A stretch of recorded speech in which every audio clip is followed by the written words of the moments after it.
നമ്മുടെ ക്ലിനിക്കിലേക്ക് ധാരാളമായി വരുന്ന ഒരു കേസാണ് മാരിറ്റൽ ഇഷ്യൂസ്. കല്യാണം കഴിഞ്ഞ് തുടങ്ങുന്ന ദാമ്പത്യ ജീവിതത്തിൽ ഒരുപാട് പ്രശ്നങ്ങളുമായിട്ട് അതുമായിട്ട് ജീവിക്കുന്ന ഒരുപാട് ദമ്പതികളാണ് നമ്മുടെ ക്ലിനിക്കിലേക്ക് നിരന്തരം വരാറുള്ളത്. അവർ ഓഫ്ലൈനായിട്ടും ഓൺലൈനായിട്ടും നമ്മുടെ ക്ലിനിക്കിലേക്ക് കൺസൾട്ടേഷന് വരാറുണ്ട്. ഒരുപാട് കേസ് കണ്ടു കഴിഞ്ഞ ഒരാളെന്ന നിലക്കാണ് നമ്മൾ ഈ ഒരു വിഷയത്തെക്കുറിച്ച് ഇന്ന് സംസാരിക്കുന്നത്.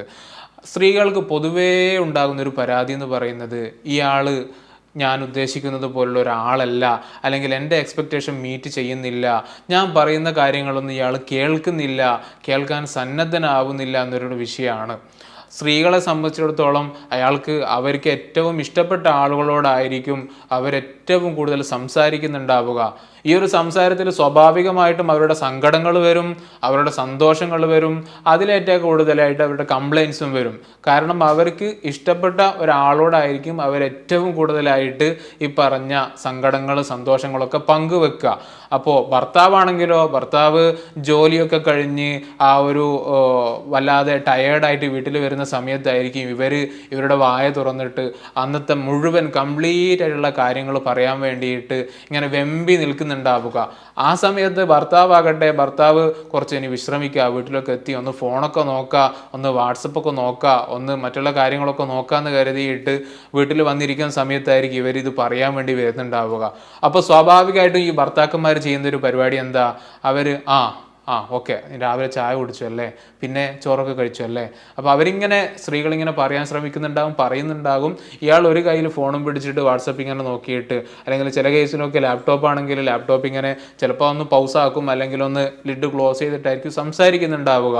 അപ്പോൾ നമ്മൾ വേറൊരു കാര്യത്തിലായിരിക്കുകയാണ് നമ്മൾ ഇവരെ കേട്ടുകൊടുക്കാൻ വേണ്ടി നമ്മൾ ശ്രമിക്കുന്നത്. അപ്പോൾ ഇത് പറയുന്ന ഭാര്യമാരിൽ ഭയങ്കരമായിട്ടുള്ള അതൃപ്തി ക്രിയേറ്റ് ചെയ്യുകയാണ്. താൻ പറയുന്ന കാര്യങ്ങളൊന്നും ഇയാൾ കേട്ടു തരുന്നില്ലല്ലോ, താൻ പറയുന്നതിനൊക്കെ ഇയാൾ വേറൊരു കാര്യം ചെയ്യുമ്പോഴാണല്ലോ കേൾക്കുന്നതെന്ന രൂപത്തിൽ ഇവർക്ക് ഭയങ്കരമായിട്ടുള്ളൊരു പ്രശ്നം അവിടെ ഉണ്ടാവുകയാണ്. സ്വാഭാവികമായിട്ട് നമുക്ക് എല്ലാവർക്കും ഒരു മാനസികാവസ്ഥ നമുക്ക് ഉണ്ടാകും. നമ്മളൊരു കാര്യം പറയാൻ വേണ്ടിയിട്ട് നമ്മൾ പോകുന്ന സമയത്ത് അയാൾ ഫോണിലാണ്, അല്ലെങ്കിൽ വേറെന്തെങ്കിലും കാര്യം ചെയ്തുകൊണ്ടിരിക്കുകയാണ്, പറയ് എന്ന് പറഞ്ഞിട്ട് അയാളിങ്ങനെ ഫോണിൽ നോക്കുകയാണെങ്കിൽ നമുക്ക് സ്വാഭാവികമായിട്ട് പറയാനുള്ള ഒരു മെന്റാലിറ്റി ആയിരിക്കൂല. അപ്പൊ നിങ്ങൾ ആലോചിക്കേണ്ടത്, നിങ്ങളുടെ ഭാര്യമാർ ഇപ്പൊ വീട്ടിൽ തന്നെയുള്ള ആളുകളാണെങ്കിൽ അവർ രാവിലെ മുതൽ വൈകുന്നേരം വരെ നിങ്ങൾ വരുന്നത് വരെയുള്ള വീട്ടിലുള്ള കാര്യങ്ങളൊക്കെ നോക്കി, ചിലപ്പോൾ നിങ്ങളെ വീട്ടിൽ പാരൻസ് ഉണ്ടാവും, അവരുടെ കാര്യങ്ങൾ നോക്കുന്നുണ്ടാവും, നിങ്ങൾക്കുള്ള ഭക്ഷണങ്ങൾ തയ്യാറാക്കുന്നുണ്ടാവും, മക്കളുണ്ടെങ്കിൽ അവരുടെ കാര്യങ്ങൾ നോക്കുന്നുണ്ടാകും, അവർ സ്കൂളിൽ പറഞ്ഞയക്കുന്നുണ്ടാകും. അങ്ങനെ തുടങ്ങിയിട്ട് വീട്ടിലുള്ള കംപ്ലീറ്റ് ജോലികളും ചെയ്യുന്നവരാണ് നിങ്ങളുടെ ഭാര്യമാർ. അപ്പോൾ ഈ ഒരു ഭാര്യമാർക്ക് അവർക്കുള്ള സന്തോഷങ്ങളും സങ്കടങ്ങളൊക്കെ പറയാനുള്ള ഒരൊറ്റൊരു വ്യക്തി മിക്ക കേസുകളിൽ ഈ ഒരു ഭർത്താക്കന്മാരായിരിക്കും. അപ്പോൾ ഭർത്താവ് വരുന്നത് വരെ പ്രതീക്ഷിച്ച് നിൽക്കുകയാണ്, ഇതൊക്കെ പറയാനുണ്ട്, കുറേ കാര്യങ്ങൾ പറയാനുണ്ടാവും. സ്വാഭാവികമായിട്ട് അന്നുള്ള വിഷമങ്ങളൊക്കെ പറയാനുള്ളൊരു ആളെന്നുള്ള നിലക്ക് ഭർത്താവിനെ കാത്തിരുന്നിട്ട് വന്നിട്ടുള്ള ഭർത്താവ് ചെയ്യുന്നതോ അയാൾ ഫോണിലായിരിക്കും ഉണ്ടാവുക, ഫോണിൽ ഇങ്ങനെ നോക്കുന്നുണ്ടാകും. അപ്പോൾ ആ സമയത്ത് സ്വാഭാവികമായിട്ടും ഇവർക്ക് ഒന്നും പുറത്തേക്ക് പറയാതെ അതൊക്കെ ഉള്ളിൽ വെക്കുന്ന ഒരു സ്ഥിതിയിലേക്ക് സ്ത്രീകൾ പോവുകയാണ്. ഇതാണ് ഈ ഒരു കമ്മ്യൂണിക്കേഷൻ ബ്ലോക്ക് ആകുന്നതിൻ്റെ ഒരു തുടക്കം എന്ന് പറയുന്നത്. മിക്ക കേസിലും ഭർത്താവ് അറ്റൻറ്റീവ് ആയിരിക്കില്ല, അല്ലെങ്കിൽ വേണ്ട പോലെ അറ്റൻഷൻ കൊടുക്കാൻ അയാൾക്ക് പറ്റുന്നുണ്ടാവുകയില്ല. അപ്പോൾ അത് സ്ത്രീകളെ സംബന്ധിച്ചിടത്തോളം വലിയ പ്രശ്നങ്ങളാണ് അവരുടെ മനസ്സിൽ സൃഷ്ടിക്കുന്നത്. നമുക്കറിയാം, സ്ത്രീകളുടെ ഒരു ഇമോഷണൽ വെൻഡിങ് ഔട്ട് എന്ന് പറയുന്നത് അവർ സംസാരത്തിൽ കൂടെ തന്നെയാണ്. പുരുഷന്മാർ ചിലപ്പം ഭയങ്കര ഒരു പ്രശ്നങ്ങളോ കാര്യങ്ങളൊക്കെ ഉണ്ടാകുന്ന സമയത്ത് അവർ ചിലപ്പോൾ ആരോട് സംസാരിക്കാതെ വിത്ഡ്രോ ചെയ്യുന്നതായിട്ടൊക്കെ ചില അവസരങ്ങളൊക്കെ ഉണ്ടാകാറുണ്ട്. പക്ഷേ സ്ത്രീകൾ അങ്ങനെയല്ല. സ്ത്രീകൾക്ക് അവരുടെ പ്രശ്നങ്ങൾ കളയുക, അതിൽ നിന്നൊരു റിലീഫ് കിട്ടുന്നത് അത് സംസാരിച്ച് തീർക്കുന്ന സമയത്താണ്. അതാകട്ടെ ഏറ്റവും ഇഷ്ടമുള്ള ആളോട് സംസാരിക്കാൻ വേണ്ടിയിട്ടായിരിക്കും അവർ നോക്കുന്നുണ്ടാവുക. അപ്പോൾ ഇത്തരത്തിൽ പ്രശ്നങ്ങൾ പറയുന്ന അവസരത്തിൽ കേൾക്കാൻ സന്നദ്ധയില്ലാത്തൊരു ഭർത്താവാണെങ്കിലാണ് ഈ പറയുന്ന രൂപത്തിൽ സ്ത്രീകൾക്ക് പ്രശ്നങ്ങൾ ഉണ്ടാക്കുന്നത്. അത് പതുക്കെ ഇവർ തമ്മിലുള്ള ഒരു ഇമോഷണൽ അറ്റാച്ച്മെന്റ് അത് കുറക്കുന്നതിലേക്കും ദാമ്പത്യ ജീവിതത്തിലേക്ക് വലിയ വിള്ളലുകൾ വീഴ്ത്തുന്നതിനൊക്കെ കാരണമാകും. അപ്പോൾ അത് സ്വാഭാവികമായിട്ടും ഭർത്താവിനോടുള്ള റെസ്പെക്റ്റ്, ഭർത്താവിനോടുള്ള ഒരു വാലിഡേഷൻ കൊടുക്കുന്നതിൽ സ്ത്രീകൾ പതുക്കെ അവർ പിൻവാങ്ങും. ചിലപ്പോഴൊക്കെ കുറ്റപ്പെടുത്തൽ തുടങ്ങും, ചിലപ്പോഴൊക്കെ ഉപദേശങ്ങൾ തുടങ്ങും. നിങ്ങൾ എന്താണ് ഇങ്ങനെ, നിങ്ങൾ അങ്ങനെയൊക്കെ ചെയ്യണ്ടേ എന്നുള്ള രൂപത്തിലേക്കുള്ള ഒരു വല്ലാതെ ഉപദേശം കൊടുക്കുന്ന ഒരു മെന്റാലിറ്റിയിലേക്ക് സ്ത്രീകൾ മാറും. അത് പുരുഷനെടുക്കുന്നുണ്ടാവുക, ഇവൾ എന്നെ കൺട്രോൾ ചെയ്യാൻ നോക്കുന്നുണ്ടല്ലോ, ഇവളെൻ്റെ അമ്മയാകാൻ ശ്രമിക്കുന്നുണ്ടോ, ഇവളെൻ്റെ ഉമ്മയാകാൻ ശ്രമിക്കുന്നുണ്ടോ എന്നുള്ള നിലക്കാർക്ക് പുരുഷന്മാരെടുക്കുന്നുണ്ടാവുക. അപ്പം പിന്നീട് അത് അവരുടെ സെക്ഷൽ ലൈഫിലേക്ക് അത് മെല്ലെ വരികയാണ്. അത് ക്രമേണ അതിൻ്റെ സെക്ഷുവാലിറ്റിയുടെ ആ ഒരു ഫ്രീക്വൻസി കുറയുന്നുണ്ടാകും, സെക്ഷൽ ആക്ടിവിറ്റിയുടെ ഫ്രീക്വൻസി കുറയുന്നുണ്ടാകും. ഇങ്ങനെ തുടങ്ങിയിട്ടുള്ള ഒരുപാട് പ്രശ്നങ്ങളാണ് ഈ ഒരു കമ്മ്യൂണിക്കേഷനിൽ ഉണ്ടാകുന്ന ചെറിയൊരു പ്രശ്നങ്ങൾ കൊണ്ട്, ചെറിയൊരു അശ്രദ്ധ കൊണ്ട് ഉണ്ടായിത്തീരുന്നത്. പുരുഷന്മാർ ഈ ഒരു അവസരങ്ങളിലൊക്കെ പ്രത്യേകമായിട്ട് ശ്രദ്ധിക്കേണ്ടത് സ്ത്രീയുടെ വളരെ സവിശേഷമായിട്ടുള്ള ഒരു നീഡാണ് ഈ ഒരു കമ്മ്യൂണിക്കേഷൻ എന്ന് പറഞ്ഞാൽ സ്ത്രീകളെ സംബന്ധിച്ചിടത്തോളം. അപ്പോൾ അത് മീറ്റ് ചെയ്യുന്നുണ്ടോ, താൻ അതിന് പറ്റുന്ന ഒരാളാണോ എന്നുള്ളൊരു ഒരു ഒരു ഇൻട്രോസ്പെക്ഷൻ എപ്പോഴും ഈ ഒരു ഭർത്താവ് ചെയ്തുകൊണ്ടിരിക്കണം. എപ്പോഴെങ്കിലും ഭാര്യ തന്നോട് വിഷയങ്ങൾ പറയാതിരിക്കുന്നുണ്ടോ, അപ്പോൾ അയാൾക്ക് മനസ്സിലാക്കുക എന്തോ ഒരു പ്രശ്നമുണ്ട് എന്നുള്ള നിലക്ക്. അപ്പോൾ സ്ത്രീകളെക്കുറിച്ച് നിരന്തരം അവരെ കൊണ്ട് ഇങ്ങോട്ട് സംസാരിപ്പിക്കണം, അവരുടെ വിഷയങ്ങളൊക്കെ നമ്മൾ കേട്ടുകൊടുക്കാൻ സന്നദ്ധനാണ് എന്നൊരു ഫീലിംഗ് അവർക്ക് കൊടുക്കണം. അത് നമ്മളെന്തെങ്കിലും ചെയ്യാനോ നമ്മളെന്തെങ്കിലും ആക്ഷൻ എടുക്കാനോ വേണ്ടിയിട്ടല്ല അവർ പറയുന്നത്, മറിച്ച് ജസ്റ്റ് പറയുകയാണ്. നമ്മൾ ജസ്റ്റ് ഒന്ന് ഒരു എമ്പതറ്റിക്കലി കേട്ടുകൊടുക്കുക എന്നുള്ള വിഷയം മാത്രമേ നമ്മൾ ചെയ്യാനുള്ളൂ. ചിലപ്പോൾ നമ്മുടെ സ്വന്തം ഉമ്മയെക്കുറിച്ചായിരിക്കും ഭാര്യ പരാതി പറയുന്നുണ്ടാവുക, അവരങ്ങനാക്കി ഇങ്ങനാക്കി, ഞാനിത് ചെയ്തപ്പോൾ അവരിങ്ങനെ പറഞ്ഞു, ഞാൻ ചെയ്തത് ഒന്നും പറ്റിയിട്ടില്ല. അപ്പോൾ അത് നമ്മളൊന്നും അവിടെ ചെയ്യേണ്ടതില്ല. നമ്മളിപ്പോൾ അതൊക്കെ കേട്ടിട്ട് ഉമ്മാനോട് പോയി സംസാരിക്കാൻ നിൽക്കുകയാണ്, അല്ല അമ്മയോട് പോയി സംസാരിക്കാൻ നിൽക്കുകയാണ്, അതവിടെ കൂടുതൽ പ്രശ്നങ്ങളായിരിക്കും ഉണ്ടാവുക.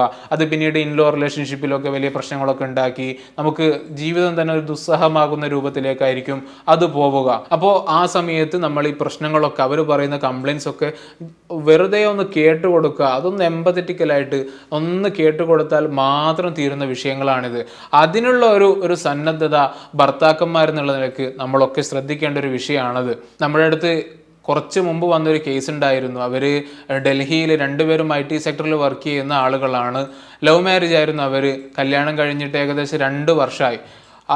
നമുക്കറിയാം, ലവ് മാരേജ് ഇതൊക്കെ പറയുന്ന സമയത്ത് അത്രത്തോളം സ്നേഹിച്ച് അങ്ങനെ മനസ്സിലാക്കിയിട്ടായിരിക്കും ഇവരൊരു കല്യാണം എന്നുള്ളൊരു കൺസെപ്റ്റിലേക്ക് എത്തുന്നുണ്ടാവുക. പക്ഷേ മിക്ക കേസിലും നമ്മൾ കാണാറുള്ളത് കല്യാണം കഴിഞ്ഞ് ചിലപ്പോൾ 1 വർഷമോ അല്ലെങ്കിൽ 1.5 വർഷമൊക്കെ കഴിയുന്ന സമയത്ത് അവർ തമ്മിൽ എന്തൊക്കെ കാരണങ്ങൾ കൊണ്ടുള്ളൊരു അകൽച്ച ഉണ്ടാകുന്നതാണ്. അപ്പോൾ അത്തരത്തിലുള്ളൊരു കേസായിരുന്നു ഞാൻ ഈ പറഞ്ഞത്.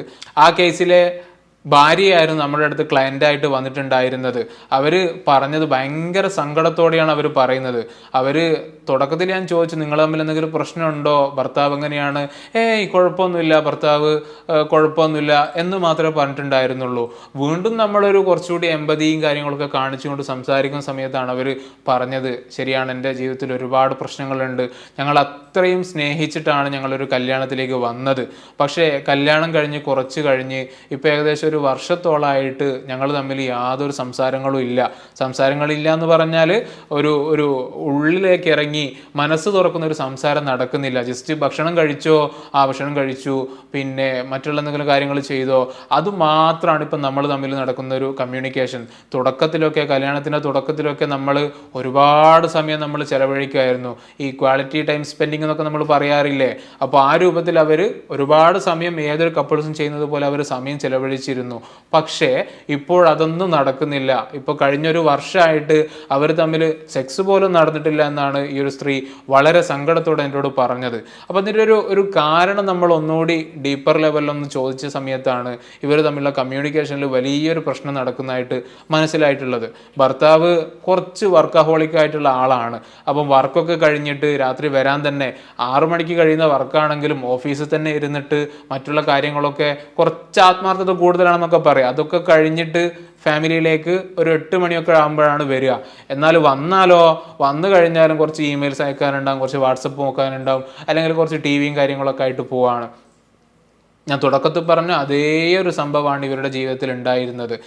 ഭാര്യ വീട്ടിൽ തന്നെയാണ്, വർക്ക് ഫ്രം ഹോം ആയിരുന്നു അവർക്ക് ചെയ്യാനുള്ളത്. അപ്പോൾ അവരുടെ വിഷയങ്ങളൊക്കെ സംസാരിക്കാൻ വേണ്ടിയിട്ട് രാത്രി വരുന്ന ഭർത്താവിനെ സ്വീകരിച്ചിരുത്തി സംസാരിക്കാൻ നോക്കുന്ന സമയത്ത് ഭർത്താവ് ഇതൊന്നും കേൾക്കാനുള്ള ഒരു സന്നദ്ധത പ്രകടിപ്പിക്കുന്നില്ല എന്ന് മനസ്സിലാക്കി പിന്നീട് അവർ മെല്ലെ മെല്ലെ താൻ അങ്ങോട്ടുള്ള സംസാരം കുറക്കുകയാണ് ചെയ്തത്. സ്വാഭാവികമായിട്ടും ഈ ഒരു ഭർത്താവിന് സന്തോഷമാണ്. കാരണം എന്താണ്, ഇവളിങ്ങനെ നിരന്തരം ഇങ്ങനെ പറയുന്നത് കേൾക്കണ്ടല്ലോ എന്നുള്ള നിലക്കായിരിക്കും ചിലപ്പോൾ അയാൾ എടുത്തിട്ടുണ്ടാവുക. ഏതായാലും അത് പിന്നീട് പതിയെ പതിയെ ഇവർ തമ്മിലുള്ള മൊത്തം കമ്മ്യൂണിക്കേഷൻ ബ്ലോക്ക് ആകുന്ന ഒരു രൂപത്തിലേക്ക് പോവുകയും പിന്നീട് അവരുടെ മറ്റുള്ള സെക്ഷൽ റിലേഷൻഷിപ്പിലാണെങ്കിലും ഇമോഷണൽ അറ്റാച്ച്മെൻറ്റിലൊക്കെ ആണെങ്കിലും വലിയ വിള്ളൽ വീഴ്ത്തുന്ന രൂപത്തിലാണ് പിന്നീട് അത് ഉണ്ടായത്. ഇപ്പോൾ ഇവർ വരുന്ന സമയത്ത് ഉറക്കില്ല, അതേപോലെ തന്നെ ഭക്ഷണമില്ല, ചെറിയ രൂപത്തിലുള്ള സൂയിസൈഡൽ ടെൻഡൻസി അടക്കം ഈ ഒരു സ്ത്രീക്ക് ഉണ്ടായിരുന്നു. കാരണം അവരൊക്കെ പറയുന്നത് ഒറ്റൊരു ചിന്തയാണ് അവരുടെ മനസ്സിൽ നിരന്തരം വരിക, നമ്മൾ ഇത്രത്തോളം സ്നേഹിച്ചിട്ടും, നമ്മൾ 100% സ്നേഹിച്ചിട്ടും നമുക്ക് തിരിച്ചിങ്ങോട്ടൊരു നമ്മളെ സ്നേഹിക്കുന്നില്ലല്ലോ, കെയർ ചെയ്യുന്നില്ലല്ലോ ഈ ഒരു ഹസ്ബൻഡ് എന്നുള്ള രൂപത്തിലാണ് അവർ ചിന്തിക്കുന്നത്. പക്ഷേ നമ്മൾ ഹസ്ബൻഡിനോട് സംസാരിക്കുന്ന സമയത്താണ് അയാൾ ചോദിക്കുന്നത്, ഞാൻ എന്താണ് ഇനി ചെയ്യേണ്ടത്, ഞാൻ അവൾക്ക് വേണ്ട കാര്യങ്ങളൊക്കെ ചെയ്തു കൊടുക്കുന്നുണ്ട്, ഫിനാൻഷ്യലി എല്ലാ സപ്പോർട്ടും ഞാനാണ്, അവൾ പറയുന്ന സമയത്ത് പറയുന്ന കാര്യങ്ങൾ ഞാൻ ചെയ്തു കൊടുക്കുന്നുണ്ട്, മറ്റുള്ളതൊക്കെ ഞാൻ ചെയ്തു കൊടുക്കുന്നുണ്ട്, പക്ഷേ ഇവൾ പറയുന്നത് പോലെ ഇപ്പോൾ ഞാനിനി എന്താണ് ഇനി ചെയ്യാനുള്ളത് എന്നുള്ളൊരു ചോദ്യമായിട്ടാണ് ഹസ്ബൻഡ് വരുന്നത്. അപ്പോൾ ശരിക്കും ഇവിടെ എന്താണ് സംഭവിക്കുന്നത്, എന്താണ് തൻ്റെ ഭാര്യയ്ക്ക് അല്ലെങ്കിൽ ഒരു ഫീമെയിൽ പാർട്ട്ണറിന് എന്താണ് ഒരു റിലേഷൻഷിപ്പിൽ നിന്ന് വേണ്ടത് എന്നതിനെക്കുറിച്ച് കൃത്യമായ ധാരണ ഈ ഒരു ഭർത്താവിന് അല്ലെങ്കിൽ മെയിൽ പാർട്ട്ണറിന് ഇല്ലായിരുന്നു, അതിനെക്കുറിച്ച് അറിയില്ലായിരുന്നു. അപ്പോൾ അതുകൊണ്ടുണ്ടായിട്ടുള്ള ചെറിയ അശ്രദ്ധ കൊണ്ടാണ് ഇത്തരത്തിലുള്ള വലിയൊരു പ്രശ്നമായിട്ട് അത് രൂപാന്തരപ്പെട്ടിട്ടുള്ളത്. ഇപ്പോൾ നമ്മൾ ഇത്രത്തോളം ഇമ്പോർട്ടൻ്റ് ആയിട്ടുള്ളൊരു വിഷയമാണ് ഈ ഒരു ലിസണിങ് എന്ന് പറയുന്നത്. പ്രത്യേകിച്ചിട്ട് നമ്മുടെ വൈഫുമാരൊക്കെ നമ്മൾ ശ്രദ്ധിക്കേണ്ട ഒരു വിഷയമാണ്. കാരണം അവർക്ക് നമ്മൾ സങ്കടങ്ങളൊക്കെ പറയാൻ വേറെ ആരും അവർക്ക് ഉണ്ടാവുകയില്ല. അപ്പോൾ ഈ ഒരു കാര്യങ്ങൾ മനസ്സിലാക്കിയിട്ട് നമ്മൾ അവരോട് നല്ല രൂപത്തിലുള്ളൊരു കമ്മ്യൂണിക്കേഷൻ, ഒരു ഓപ്പൺ കമ്മ്യൂണിക്കേഷൻ എപ്പോഴും നമ്മൾ നിലനിർത്തണം. അതിലെന്തെങ്കിലും പ്രശ്നങ്ങൾ ഉണ്ടെങ്കിൽ നമ്മൾ വീണ്ടും വീണ്ടും പരിഹരിച്ചു കൊണ്ടിരിക്കണം എന്ന് പറഞ്ഞുകൊണ്ട് നമ്മൾ ഈ ഒരു വീഡിയോ ഇവിടെ കൺക്ലൂഡ് ചെയ്യുകയാണ്. കാര്യങ്ങളൊക്കെ നിങ്ങൾ മനസ്സിലാക്കിയിട്ടുണ്ടാകുമെന്ന് പ്രതീക്ഷിക്കുകയാണ്. ഏതായാലും നല്ലൊരു ടോപ്പിക്കുമായിട്ട് അടുത്തൊരു വീഡിയോയിൽ നമുക്ക് കാണാം. താങ്ക്